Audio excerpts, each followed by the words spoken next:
Hi hello నమస్తే welcome to whistle.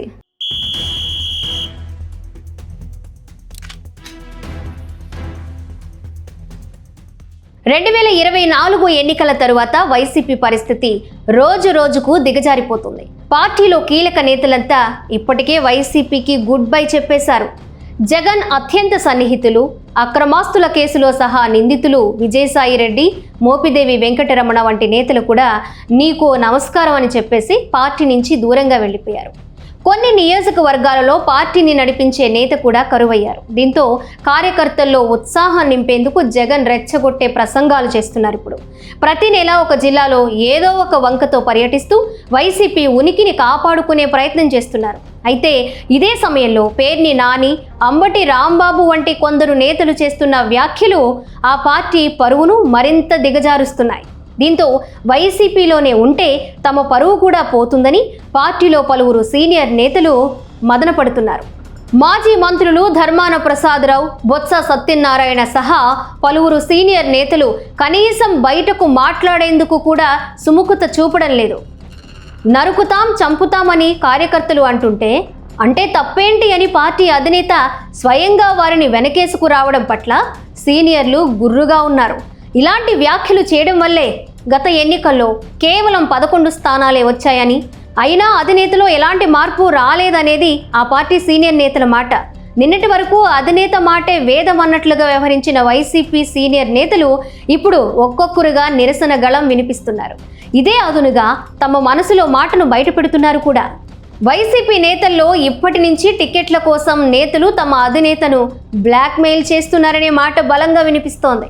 గత ఎన్నికల్లో వారసులకు టికెట్లు అడిగిన కొందరు సీనియర్లకు జగన్ నో చెప్పారు. కానీ ఇదే సమయంలో చెవిరెడ్డి మోహిత్ రెడ్డి, పేర్ని కృష్ణమూర్తి, కరణం వెంకటేష్ సహా ఒకరిద్దరికి మాత్రమే టికెట్లు ఇచ్చారు. ఇది కొందరు సీనియర్లకు మింగుడు పడడం లేదు. అధినేత జగన్ తీరుపై అప్పట్లోనే ఆగ్రహం వ్యక్తం చేశారు. అయితే ఎన్నికల్లో ఓటమి తర్వాత దాదాపు ఏడాది పాటు రాజకీయాలకు, కార్యకర్తలకు దూరంగా ఉన్న కొందరు నేతలు ఇప్పుడిప్పుడే బయటకొస్తున్నారు. కొందరు నేతలు పార్టీ మారితే ఎలా ఉంటుందనే విషయంపై తమ సన్నిహితులతో చర్చిస్తున్నారు కూడా. ఇక కొందరు నేతలైతే అధినేతకే అల్టిమేటం జారీ చేస్తున్నారు. ఎన్నికల ఫలితాల తర్వాత సైలెంట్ అయ్యారు ఉత్తరాంధ్ర వైసీపీ సీనియర్ నేత, మాజీ మంత్రి ధర్మాన ప్రసాదరావు. శ్రీకాకుళం జిల్లాలో తనకంటూ ప్రత్యేక గుర్తింపు తెచ్చుకున్న ధర్మాన ప్రసాదరావు ప్రత్యక్ష రాజకీయాల నుంచి తప్పుకోవాలని కూడా భావించారు. తన రాజకీయ వారసుడిగా కుమారుడు ధర్మాన రామ్ మనోహర్ను ఇప్పటికే యాక్టివ్ పాలిటిక్స్లోకి తీసుకొచ్చారు. 2024 ఎన్నికల్లోనే రామ్ మనోహర్కు టికెట్ ఇవ్వాలని వైఎస్ జగన్ను పలుమార్లు కోరారు కూడా. కానీ జగన్ మాత్రం ఈసారికి మీరే అభ్యర్థి అని తేల్చి చెప్పడంతో చేసేది లేక సైలెంట్గా పోటీ చేశారు.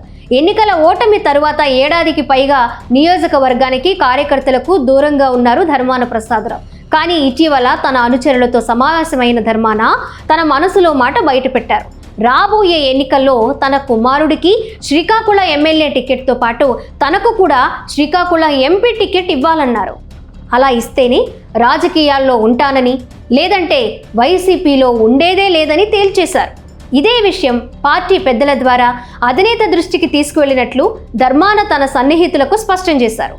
ఇంతకాలం పార్టీ చెప్పినట్లు నడుచుకున్నామని, ఇప్పటికైనా పార్టీ తన మాట వినాలని డిమాండ్ చేశారు. వాస్తవానికి ఎన్నికల ఫలితాలు వెలువడిన 6 నెలల తరువాత ధర్మాన ప్రసాదరావు వైసీపీకి రాజీనామా చేస్తారనే ప్రచారం జోరుగా సాగింది. కానీ దీనిపై ధర్మాన ప్రసాదరావు సోదరుడు కృష్ణదాస్ మాత్రం తన తమ్ముడు వైసీపీలోనే ఉన్నారని, ఎక్కడికి పోలేదని వివరణ ఇచ్చుకోవాల్సి వచ్చింది. ఇప్పుడు ధర్మాన ప్రసాదరావు అల్టిమేటంతో సిక్కోలు రాజకీయాలు రసవత్తరంగా మారిపోయాయి.